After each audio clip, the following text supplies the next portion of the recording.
What's up guys? So we are downloading NBA 2K24 Jumpman 5 by ito.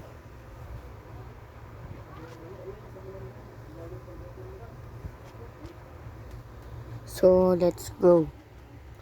So punta tayo sa ZI Kyber at punta ka sa download at wag nyo muna i-install to. Dapat ikayo muna yung OBB nya.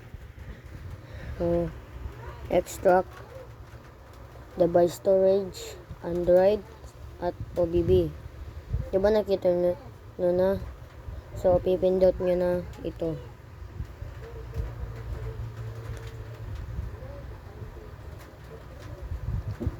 Yan. Pipindot nyo yan. Tapos, kapag natapos na meron na kayong makikita na ganito. Kapag wala kayong makikita na itong files, kung nakita nyo dito sa labas, dito, ganito nyo.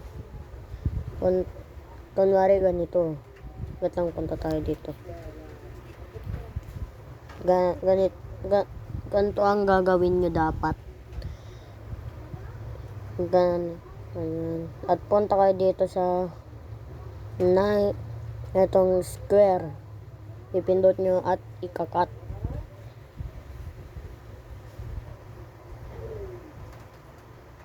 Yan. Kapag natapos nyo, done na. So, dun. At i-install nyo na. Diba?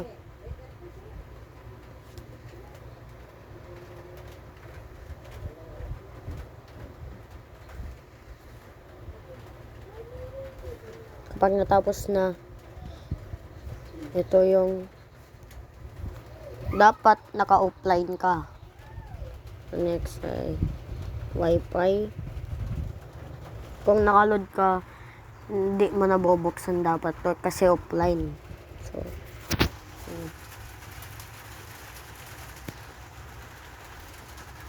yun na guys. Bye. Next tutorial is coming back next week. Bye.